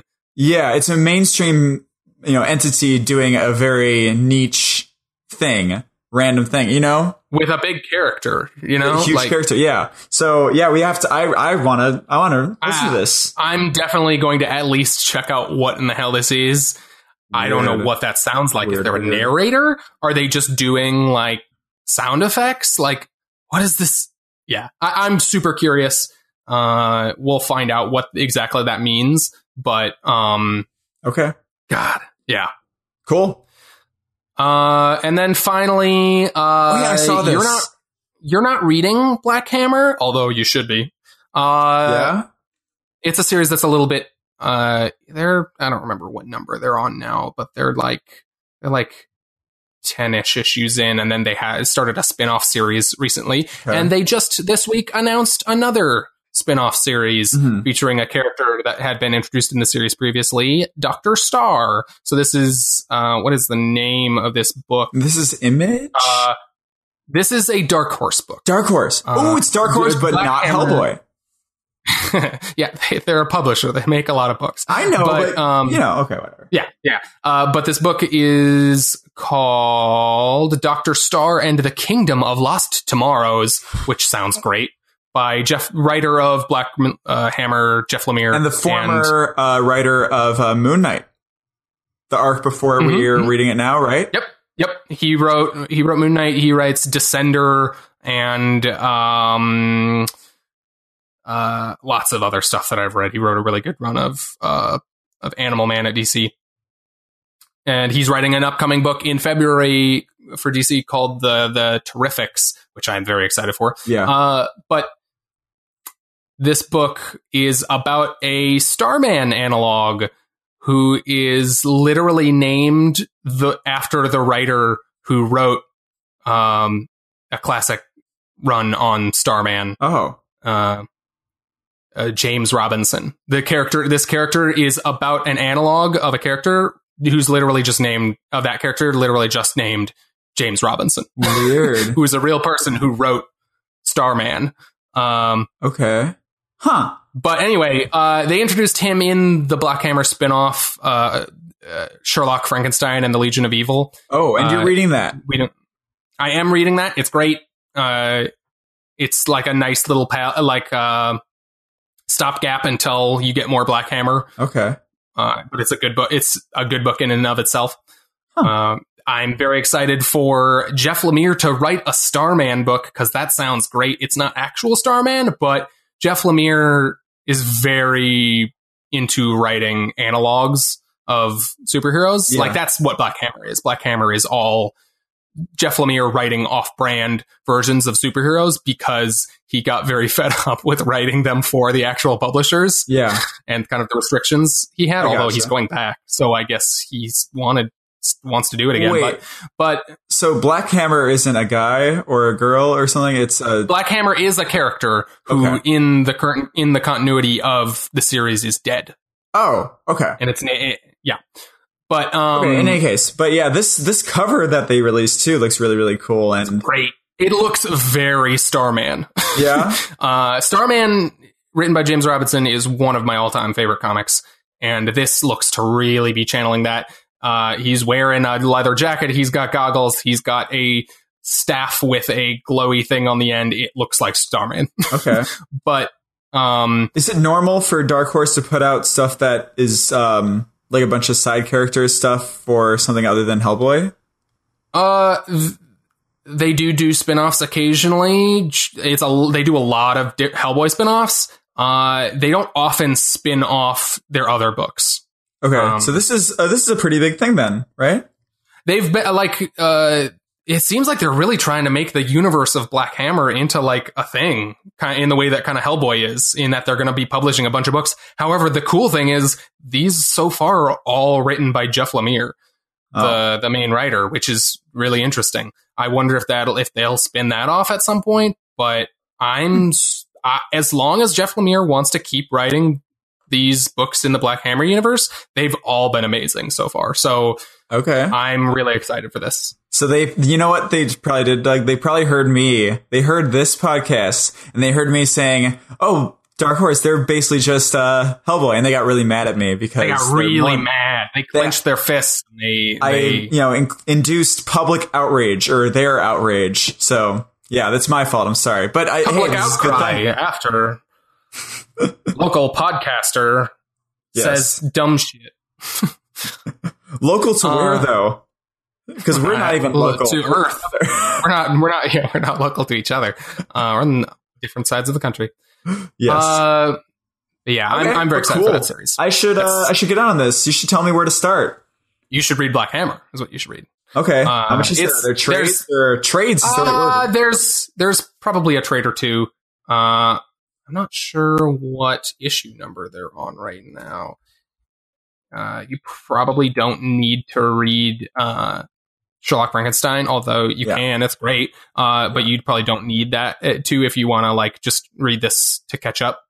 But they are on issue 13 of Black Hammer, so there's probably 2 trades of that out. Okay. Also, just really so quickly, why is it called a trade? And doesn't it involve trading something? I don't actually know.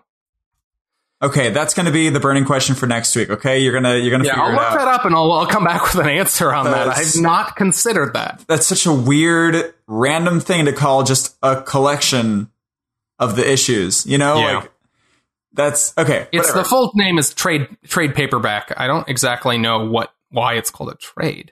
Like, do you think people used to trade in their issues and get the trade paperback? I don't know. That's where my mind first brought. Like, I was like, oh, do people like just trade in these single issues and get the trade paperback? But then again, aren't the single issues like better to have than the trades? I don't know. It depends what you want them for, but yeah. Okay. Yeah. In any case, that was my burning question. That's your homework. Yeah. So that was news. We're going to try to talk a little bit quickly about this next section. Yeah. About new media. We talked last week about how we had read Grant Morrison and Derek Robertson's book Happy in anticipation of the Syfy series that started on Wednesday of this week. We both watched it. And Jack, what did you think? I guess we'll see where it goes. Didn't love it? I mean, it's fine. It's good. It's good. Yeah. It's not like it's nothing. It's nowhere near. Yeah. I shouldn't compare it to the book. I shouldn't, but it's just, and I really hate, we're going to do some spoilers. I'm sorry right now. Yeah, we're really going to talk spoilers about this show. I really hate the reveal at the end because you get through 3/4 of this goddamn book and Nick Sachs is like, I don't even know why you're asking me for help. Why can't I see you or whatever? And it's this whole thing. And he's trying to get away. You know, screw this girl. I hate this. I don't want this. I don't want to deal with this. I'm just going to try and leave. But then it's literally the third of 4 issues that we finally find out, oh shit, it's his goddamn daughter. And like, the idea of just putting that right in the first episode, I get it from a business standpoint. You need to get people in. But now is the story just going to be like him trying to find the daughter and like the location of her? Because I don't like that. It's not as interesting to me.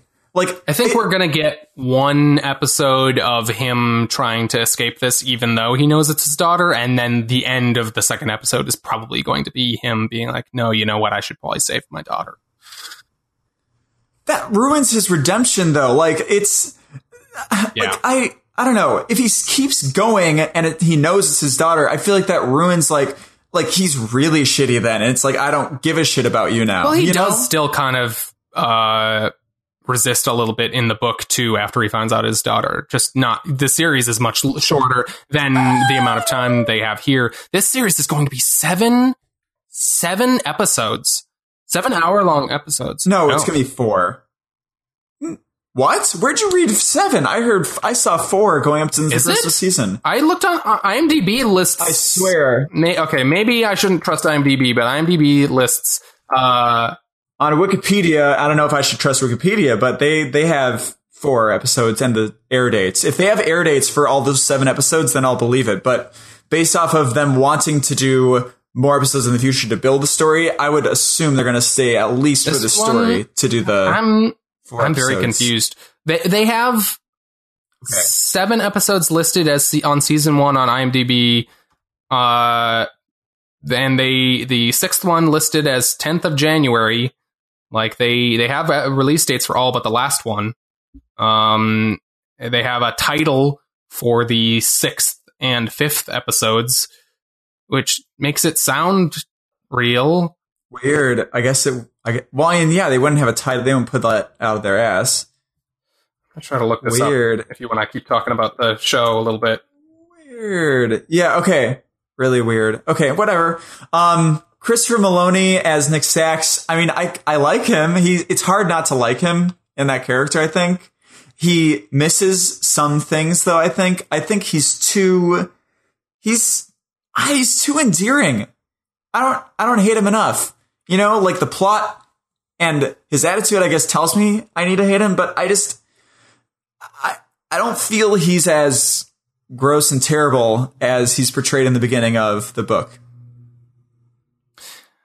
Yeah, I mean, a part of that is just kind of the nature of it being on basic cable. Like, he did swear in the episode, which I'm not... Oh, they fucking swear. I'm not sure if that was just a product of watching it on an internet version or the web version. There was no cutting. I saw it on cable. You watched it on cable? You recorded it? Yeah, I recorded it. Yeah. And they just said fuck? They said fuck all over the place. Jeez, yeah. Wow. Okay, they went there. All right. But anyway, but they still I still feel like they were still showing a little bit of restraint in terms. Yes. There were no cunts. No cunts. They did not say. They're not using that derogatory way. They did not say that word, but also that word is also a very European thing that comes from Grant Morrison writing with a lot of European language in that series. They never I don't think they ever specifically call out where that story takes place, but they say Happy Christmas to each other a lot in that book, which makes me think that either he just doesn't care to have them say Merry Christmas, or it wasn't supposed to take place in the US in the book. I think they don't specify. Happy Christmas thing, I think, is coming from the title and the horse. Yeah, maybe that's a reason why he didn't have them say Merry Christmas, so that he could have them say Happy. But I think they also don't specify, so I think it might. Okay. But it's a lot about like the Italian mob and stuff. I don't know. Anyway. Yeah. But yeah, I hate the reveal at the end of the thing. I don't think that's great, but I think there are some good. I think there are some cool, shots and stuff. I think Patton Oswalt. I don't know. I want you to talk about Patton Oswalt. What do you think? I just don't really know. I'm not really sure what they're going. It's not cartoony enough this version of Happy, or it's like, and I feel like you can feel that bit that you brought up, that bit of trivia last week that they re-recorded over what's his name from SNL. Bobby Moynihan. Bobby Moynihan apparently originally did the voice, and then Patton Oswalt recorded over it. I don't know if they reanimated Happy to match that then, I would assume, but it feels slightly mismatching. Yeah. Like it feels like you're listening to Patton Oswalt talk, and then this cartoon horse is just like its mouth is moving in a way that doesn't feel like, it doesn't feel especially emotive or animated, you know? It just is just like his mouth is moving and Patton Oswalt is coming out. Like a puppet, you know? Like, I think I liked it a little bit more than you did. I didn't love it. I'm a little hesitant if it's going to be 7 episodes. I can't find anything that tells me. Yeah. No, I liked it. It's not that I didn't like it. It's just easier to talk about what I didn't like than, because when I think about what I liked, like I can't really think of anything specific like that. I was like, oh, that was such a great moment, and that was so great. You know, I love how they did that. There was more like moments that I'm viscerally not liking than moments that I'm viscerally liking. But I liked most of it. You know, I like Christopher Maloney as Nick Sachs. I think he's a really good casting fit. I think he put in a really interesting performance. The writing leaves a lot to be desired. I think it's a lot of the problem. Yeah. A lot of I mean, like, you're coming from a Grant Morrison book, and then the writing in this is oftentimes very on the nose. Like, I don't know. Like, I want to like this series because I love the book. And I do think there is some good stuff in here. I'm a little on the fence about what their exact position on the violence and the fucked up nature of this story is. Yeah, that didn't come through. That's sarcastic. You're right. It's supposed to be, but I can't tell is the thing. Well, that's the thing. Right on the edge. It's right on the edge because Happy is very clearly like, it's talking shit about overly dark, overly violent, and cynical comic book storytelling, and then it's satirical in that way. And then this series, like, it's right on that edge where I can't tell exactly what they think of the material they're presenting. I can't, like, it has this weird, goofy tone to it, but I can't tell if that's its own thing or if they see that and the violence as a piece. You know? Yeah. I think that's about all we have to say about it. But like, we're gonna keep watching it. I'm gonna keep watching it. So yeah, I'm definitely gonna at least watch the second episode. I'm gonna try to watch the whole thing. But if it lets me down, I don't know. We'll see. Yeah. The other piece of new media, I lied at my how's my week, because I did another thing other than watching Stranger Things. I saw Justice League yesterday, last night. And we talked about, I talked a little bit about this on the show, and it's a few weeks old now, but I do, but you can talk a little bit about it. Well, I took very messy notes because it's hard to write in the dark. You actually took a pen and paper into there. I have a notebook in front of me right now. I'm just going to go through bullet points, okay, as I'm just very fast, okay? Okay, so starting out the show, I got there a little, like 5 minutes late, so I missed probably 5 minutes of one of the trailers because the trailers are so long, by the way, now. The one for Jumanji, it went through like every single joke, it seemed like. It was like 3 minutes and like 3.5 minutes long. It was crazy. And there was another one.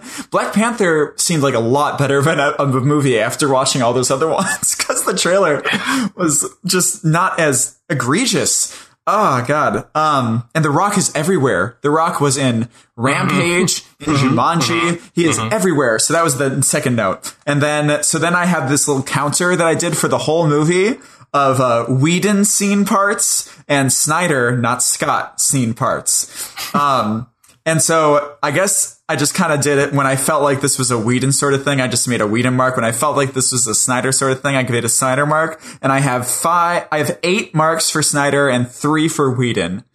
That seems about right. It sounded, from reports that came out just before the movie came out, it sounded like people were throwing around the number 30% of the movie. So. Okay. Okay, I'll take it. And then I wrote Green Lantern. Ha. Because I thought the reference was silly. It was silly. It seemed pointless. Oh, by the way, I'm so sorry. These are spoilers for Justice League. Yeah. And that's like the first few minutes, but yes. Yeah. Spoilers here on out. I wrote Green Lantern, ha, because they're gonna basically, like, that guy they showed a guy losing that ring, and that's gonna be the ring, I assume, that finds whoever they're gonna have be the first Green Lantern on the Justice League. Well, no, because that was a super flashback, that scene. Oh, so I don't think. Super? Okay. What? Well, I think they were just like confirming basically to the viewer, like, this is a Green Lantern. See, his ring flew off to find someone else. Anyway, and it's not Ryan Reynolds. Probably not. Okay, and then I had New Gods reference, definitely, and I know who the New Gods are now. They, talked about the New Gods. Steppenwolf is a New Gods villain. He's Darkseid's uncle. Which, let's talk about Steppenwolf for a little bit, because I just how he looks. He's bad. He looks like garbage. Like a weird amalgamation of claymation and CGI. It's just, whatever it is, it doesn't look real in the slightest, and they don't do enough with the character to, like, even, like, make you look past that. Like, his whole deal is, I'm a conqueror, and it is my right to conquer things, and that's literally all they do with him. Yeah. Like, they give him no character other than that. He's way worse than Malekith in Thor: The Dark World, even. Like, he just, like, no subtlety in that character whatsoever, and no variety in terms of, like, who he is. And he'd look really, really cool if it were a video game boss. He looks like a video game character. Like, I feel like when they're hitting him, they're just like mashing, what is it? What's the toy thing? Not toys, action figures. I feel like they're mashing action figures together whenever there was a fight with him. That's what Zack Snyder movies in general feel like to me. He's just like, oh, these characters are cool, let's see him fight. And just like, it doesn't, anyway. Yeah, and then like you said, I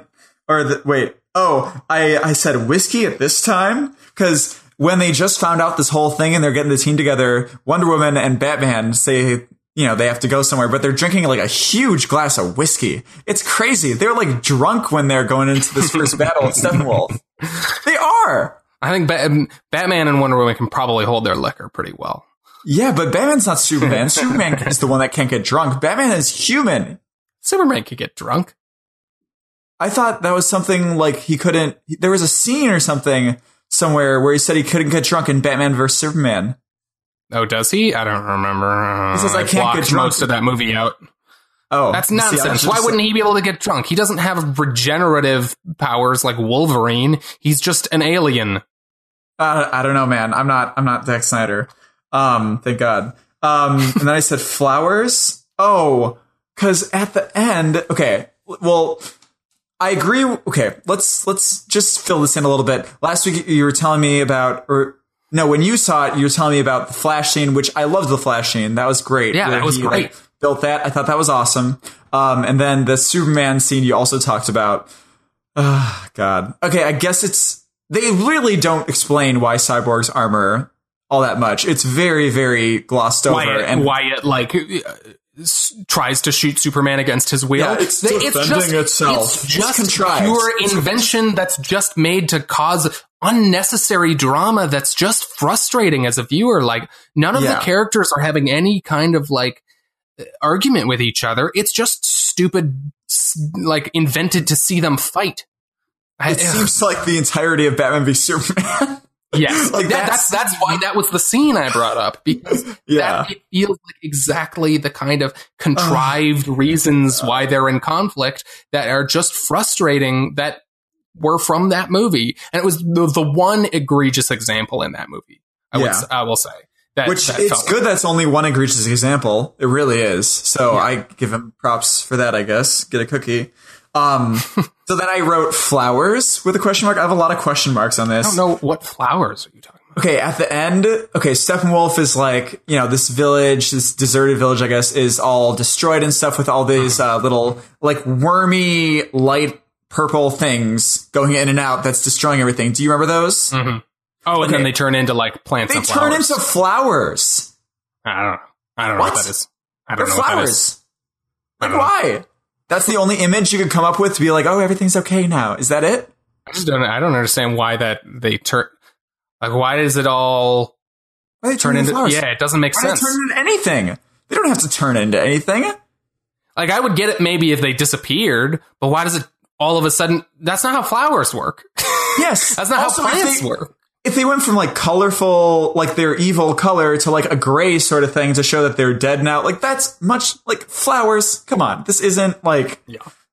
This isn't that scene in Fantasia 2000 where she's going over with all the, you know what I mean? The Firebird Suite one? Not really. But. Okay, never mind. In any case, and then there's this ghastly narration at the end that starts with darkness. That Wonder Woman is saying that I really thought was dumb sounding. It was like darkness, light, the same old bullshit that you hear all the goddamn time. And, what is it? Ending is an ad for solo movies. It's just showing them doing their like normal like solo stuff, which I guess, yes, you're building your universe and where all these people fit. But what specifically are you talking about?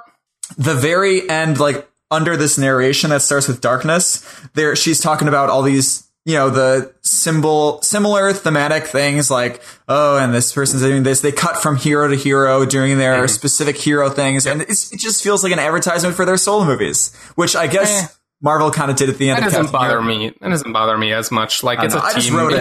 It's a team movie. It makes sense to show them alone again at the end with the idea that like they're going to split up and then come back together. Like they do stuff like that in the Avengers movies too. But it just seemed weirder. Here. I don't know. There was something weird about it. Then there's also for the end credit scenes. I really liked the end credit scene with Batman and Superman and Flash. No. I liked the interactions between them, but it's his one thing. I'm always constantly frustrated by this idea that like, who's faster, Superman or Flash? It's his one thing. Don't take his one thing from him. If his one thing is he's the fastest man alive, stop giving everything to Superman. Like Superman has so many powers. Like I'm talking about from a creative standpoint, like from the writers. I thought it was a cute little mid-credit scene, and I thought the comments, like the way they visualized it when they first met Superman in that first fight was kind of cool. Yeah. Yeah, like the Flash stuff in that movie grew on me a lot, and that scene was like it was fun and cute. I just conceptually never liked that idea. Okay, I understand it conceptually, but in the terms of the movie, it was cute. It was fun. It was fun. And then after the end credit scene with I'm forgetting what happened. Lex Luthor and Deathstroke. Ooh, and Deathstroke, yeah. Which, by the way, is Deathstroke really that? I mean, I guess it's kind of a big deal. Yeah, Deathstroke is a larger villain in the DC universe. He's one of the few villains who gets his own book because he's like sometimes an anti-hero. So okay. But there was this really weird transition from the ending of that scene because they zoomed out of the scene and then it became the logo at the very end of the movie. What? I don't even remember that at all. So weird.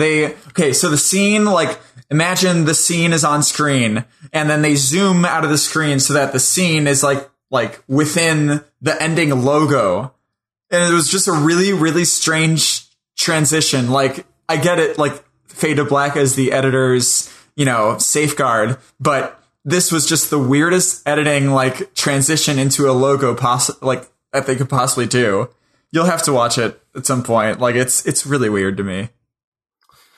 Weird. Anyway, yeah, that last scene was just like, I rolled my eyes at it. It just like, fucking nobody liked Jesse Eisenberg as Lex Luthor. You mean Mark Zuckerberg?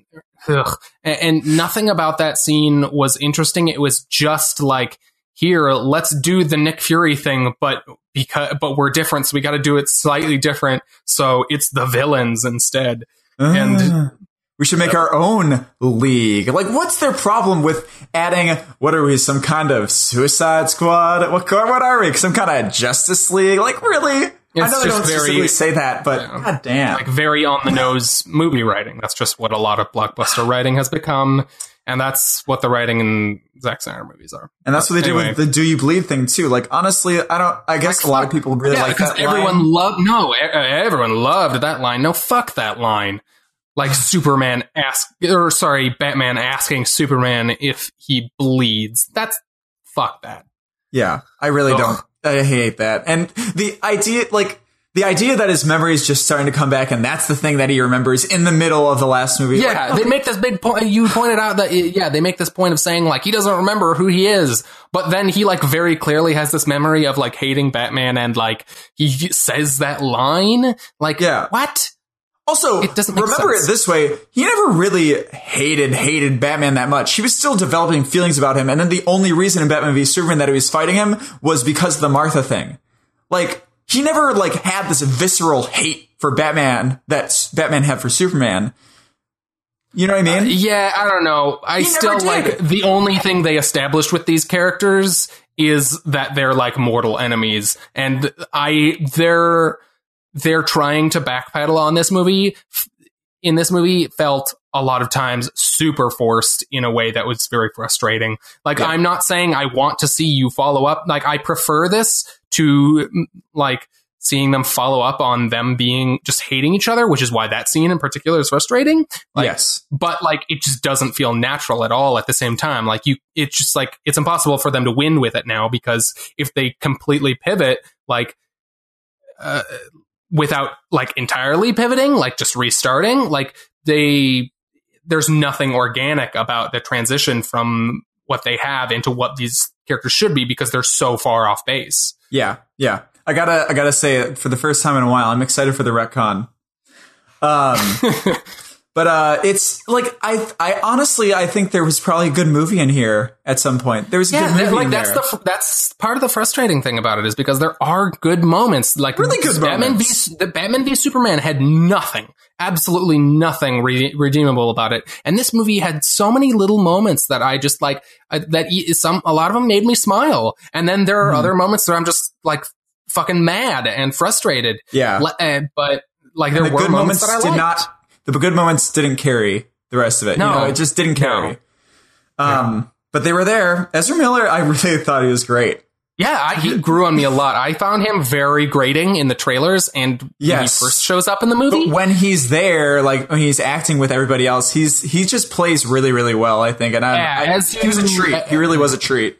As you slowly get to know his version of the Flash and it grows on you, like, he's very entertaining, and I like that version, and I hope they get to do more with him, even though it sounds like a lot of the creative side of their thing is kind of in flames right now.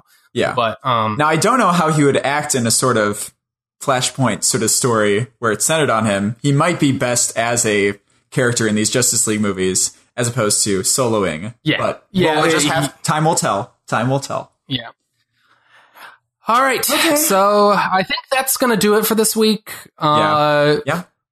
If you made it this far, thank you so much for listening. We're a new podcast, and we say this every week, but it's true. The absolute biggest thing you can do for us is please give us a star rating on iTunes. That's how iTunes helps sort podcasts and show podcasts to people. You really like me.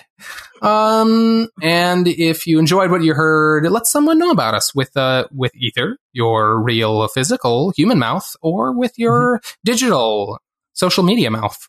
Yes. Make a post or something. We release episodes weekly on Sundays, like clockwork. So be sure to check in back next week in this feed. Or better yet, click that subscribe button. And never even have to think about it. It'll just come to you. Yeah, but also, with your digital social media mouth, if you want to say how much we suck, talk about the specifics of how much we suck so we can, change that. Seriously, maybe send those posts about how much we suck as like private messages. Yeah, okay, maybe that. But we are still in our working phase, so we We want to make this exciting and stuff. So use that Twitter and Facebook at Comics Covered. DM how much we suck. No, don't do that. But in any case, we're on, iTunes, Stitcher, TuneIn, Overcast, Google Play Music. You can see it all there. Whichever one you prefer, we have you covered. Can I say that every time, the covered thing? It's just so cheesy. I feel like we have to. Okay. It'll be like a Do You Bleed callback thing. Mm-hmm. Okay. In any case, in the meantime, before the next episode, we're on the Twitter, we're on the Facebook, and at Comics Covered, and the web archives you can find at comicscovered.libsyn, that's libsyn.com. And on the YouTube channel, YouTube channel, which is fun. We should just add like little clips of like us doing ridiculous stuff in the midst of all the, podcasts, whatever. In any case, if you, any questions, feedback, just send us a message. We'll listen. And, thank you again for listening. Please. Thank you, please. Yeah, sorry. Thanks. Thank you. A lot. I'm Doug. I'll be coming around the mountain. I thought that was a funny joke. That's your sign off, I guess. This has been Comics Covered for the week. Cheerio. Bye.